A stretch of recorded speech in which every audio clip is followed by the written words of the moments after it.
Ooh, more scenarios for Catan. Oh, a campaign. Yes, campaign. I like campaigns. Let's get stuck in.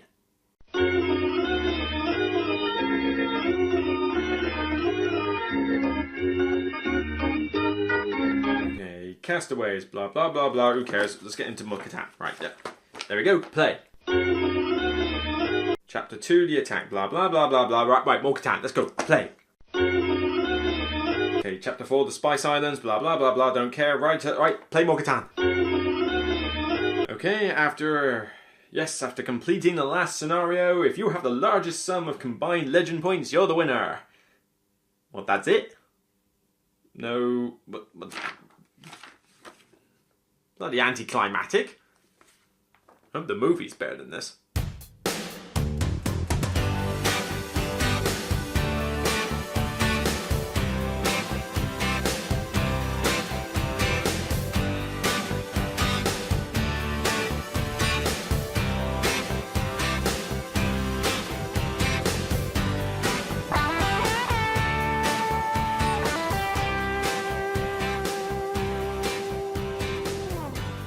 Hello and welcome to another Broken Meeple review, and today I'm looking at Catan, specifically a scenario-based expansion for Catan.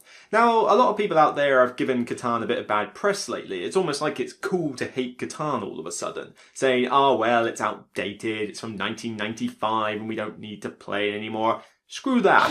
Still made halfway up my top 100. Can't remember the exact number, but it was a good halfway mark. I still enjoy Catan. Its simplicity, its short game length, its meaningful decisions, and the fact that it gets trading among players right. Find me another game that gets trading done as well as that one did. Honestly, it's still a cool game, and I've still got several of them. I mean, this one, yep, Catan and Catan Seafarers is in this box. And I have the Traders and Barbarians expansion modules in that box whenever I decide I want to use them. Although, to be fair, the main thing I got out of that one was the Fisherman of Catan and the Harbour Master. Very good modules that I like to play all the time. Seafarers is still my favourite though. That one added just a nice simple extra, allowing you to go to different islands and more meaningful ways to use sheep by building ships in order to get you there. It also provided a lot of cool scenarios like exploring uncharted territory, so it was certainly my pick of the lot. Cities and Knights, it's alright, I enjoy it, I'll play it, but it just takes it to a whole new level in terms of complexity and game length, which it didn't really need. And Explorers and Pirates, decent enough, I'll play it, but it didn't exactly bring much to the table to wow me. So I'm happy enough with just Seafarers, to be honest. So what this is an expansion to an expansion, because you need to have Seafarers in order to play this one. This is a 4-story campaign where you and up to 3 other players can basically play normal Catan Seafarers like you've been used to, where you can build the ships and you've got, the Catan and you're collecting the resources and trading. But there's a story where you play through 4 elements of it, and each one has some extra rules that you must consider, and some of the decisions you make will apply for future games. Now, I don't mean like legacy aspect. We're not talking Pandemic Legacy or Charterstone or anything like that. Here, I just mean that you might acquire some, character abilities that will stay with you in future games. That's pretty much the entirety of the legacy aspect. Other than that, you will basically play through these 4 scenarios, tally up all the legend points as they call them, and then whoever has the most after 4 games is the winner. Sounds about as, shall we say, enthralling as it sounds, because, no, don't get me wrong, it sounds like I'm about to be negative. I actually enjoyed my plays of this. What it does is it basically is like having 4 more scenarios for the game. You can play them standalone or you can play them as part of the campaign. And there's a bit of a story narrative before each one, and like reasons as to why you're doing the special objectives, like going out to uncharted territory to grab spices, attacking pirate ships with gunpowder and that, or just going to an island to grab some castaways and get them to mine gold for you. There's various little things like that. And it tweaks a few of the original game rules, like you constantly have a 3-for-1 trade ability and you must build your first settlement on the coastline, because effectively the maps are kind of like the coastline of Catan. The frame gives it like the edge of Catan and then some various stuff on islands. But I enjoy them and you can play them standalone. But unless you're really into the Catan lore, the story here is pretty weak. It's not that interesting, and most of the characters you won't even know who they are unless you are a Catan lore buff. And as I found with this, I actually read through them, but it took some like, oh god, do I have to? I really didn't feel like reading them. And this is just, like 2-page narratives before each scenario, and I just couldn't be bothered. The story isn't that impressive. But it's there, and it is trying to be a campaign, and it all does flow.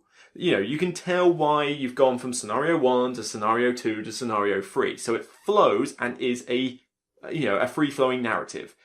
But it's just not one that you really care about. You're mainly interested in getting stuck in and playing 4 games of Catan, which is always good fun. Can't deny that. Apart from a couple of original tweaks like I mentioned, it still plays pretty much like Catan. You just insert about 2 or 3 extra objectives in that will get you extra points. Other than that, roll the die, trade, get resources, do what you normally do. So I still enjoyed my plays of it. But you certainly don't have to play it as a campaign mode. I would probably just want to play it standalone in the future. Just say, well, Seafarers gave me a bunch of scenarios in the book. Now I got 4 extra. Pretty good way of doing it. Component-wise, you get like a new frame to, sort out the coastline. And you get a lot of extra pieces, which is going to take you a little bit of time of sorting out originally. The rulebook does have, a way of distinguishing what goes in what, scenario. So once you've punched everything out, you can actually separate them in bags, which is how I did it. And that makes life a bit easier, especially when you've got to learn the rules to 4 different scenarios. But you're going to have to get through that little setup bit before you really crack on. Otherwise, you're going to miss stuff out as to what you need. But I had a problem with missing pieces. I don't know whether this was just that somebody's nicked something out of my original Seafarers. I don't see why, because I think I checked. I think I've got everything in there. Maybe it was just a weird copy, but occasionally it calls for a number piece on a tile or a particular hex, and I didn't have enough of them. The game gives you some extras of those things based on the scenarios, but it requires you to have everything from Seafarers and normal Catan ahead of time. But even with that, I found like I was missing the odd thing. Nothing too drastic. I mean, to simulate a spare forest that I didn't have, I just basically used one of their jungle hexes that they had from Scenario 4 and just said, well, it's a fancy looking forest. For the number things, we basically got lucky and we were in a board game cafe where they had a bunch of spare blank ones and we just basically drew another 8 on it with felt tip pen and now it's just in the box as a spare. Kind of weird. Maybe I was a secluded case in there. Maybe I was the only one that had this issue. I'm curious to know what you guys think. But yeah, that was a little bit annoying that I kind of had to constantly go looking through boxes trying to figure out why am I missing a hex or two. I don't know whether it's me or constantly, the production was a little weak, but yeah, kind of weird on that one. Other than that, though, everything is typical Catan territory. You've got the hexes, you've got the frames, you've got the cards, you've got, the wooden pieces for various parts, customized. It's decent production. It's typical of Catan. More to do with, I would say, the 5th edition version of Catan than the 4th, because you would have noticed those were 4th edition boxes. This has come out after the wake of 5th edition, and I think it gels more with that. But I found it fine playing it with the 4th edition. Maybe that was the reason I had a missing piece. Maybe the 5th edition added that extra piece in and I just don't have it. But if you're worried about compatibility, aside from that potential niggling issue, 4th edition still worked with this one just fine without any issues. So the individual scenarios. First off, you've got castaways. This one is pretty much like normal Seafarers, except you can sail off to a nearby island where you will find these castaways who have been shipwrecked. You can get little chest-like token bonuses that give you like free development cards or resources, and you'll eventually try to save as many of them as you can. Great, pretty straightforward, nothing drastic, but it gives you a reason to sail to that island because you can ignore it, but you're going to have to get your VPs from somewhere else. The second scenario has you using those castaways to do something similar. You sail out to another island, except you now leave miners shipping, to and from in order to mine gold. The second one played very similarly to the first. There wasn't a huge amount of difference between the two, and I found that a little bit, a bit of a disjoint, but like I say, they do have slightly different objectives, but you still have to go to that island and do something with another little meeple piece, so it wasn't exactly that different.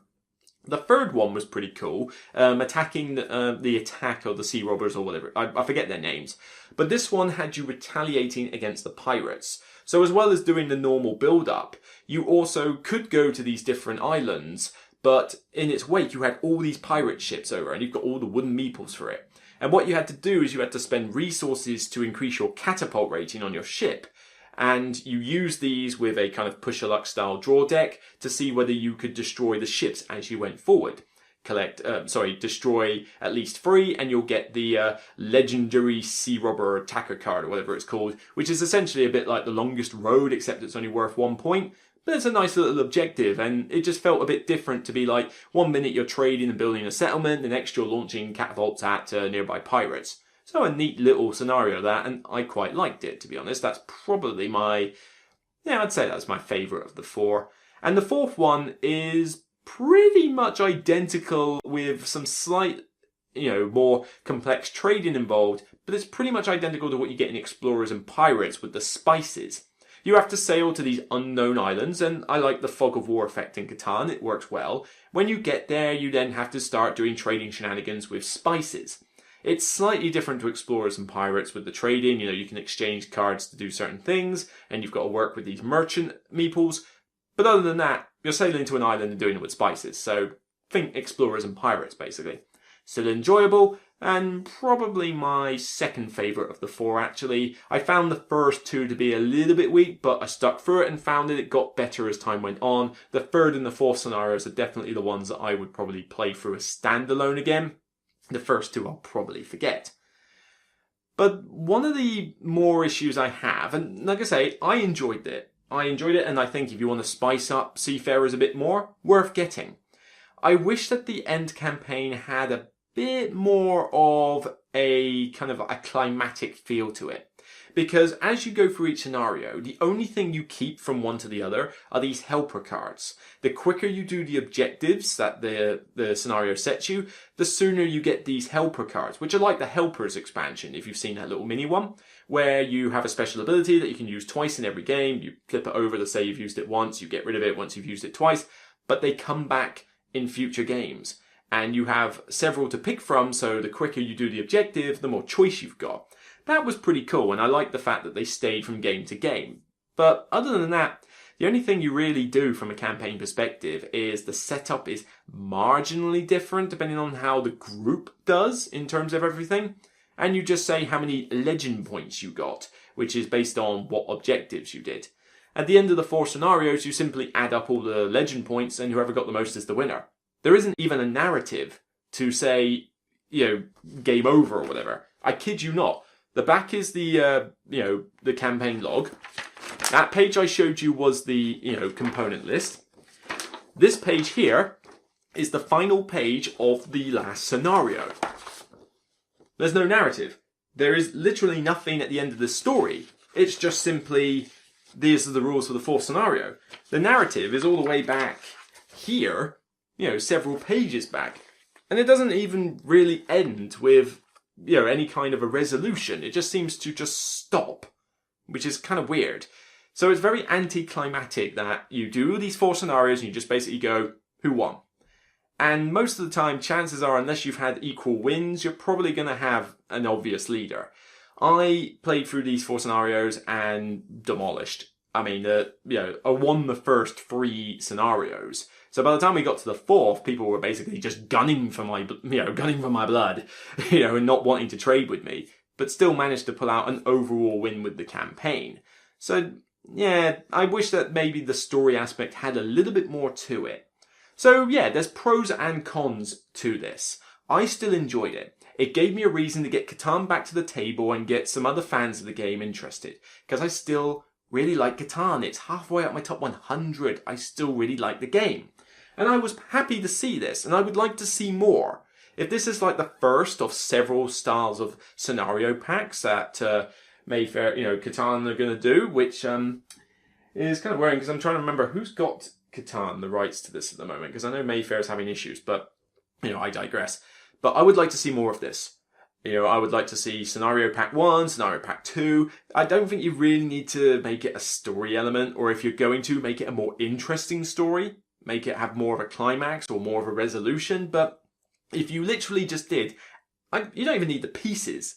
Well, I suppose you would need a few pieces, actually. But if you just literally went, here's some extra pieces, and here's a campaign book that just gave you a load more scenarios. Perfect. I'd be happy with that. The story aspect I can take or leave. I'm not that fussed. But it was good to play through four scenarios that had flow to them. That when you did one, it made sense why the next one happened. I just want there to be more of an impact as to what happened. But yeah, give me more scenarios, I'll be happy. So, verdict on this, from a personal rating, I'd probably I can only really go as high as maybe a 6 or 7. 7 at the max. The idea with it is that it did make me want to play Catan again, and they were enjoyable games. 2 scenarios are better than the other 2 in my personal opinion, but all of them were enjoyable to play, and it was a nice refreshing change from what we've been used to in Catan. I just wish that maybe the story element was a little bit stronger. I wish that the legacy, I know it's not a legacy game, but I wish that the carry forward, effects were a little bit more impactful. So if this is the first of many, they've got something that they can improve on. This is a good start. I just want to see a bit more refinement, bit more additional content. But then, like I say, just give me more scenarios and I'll be happy. Just put all the components in the box for you. So that's it for me for Catan, Legend of the Sea Robbers. If you like what you see, please subscribe to the YouTube channel, the blog and the podcast. And remember, whether you're attacking sea robbers, trading spices, or finding castaways on a remote island, even if the story's boring, it's still just a game, so you can always go and read something else. See you next time, guys. Take care.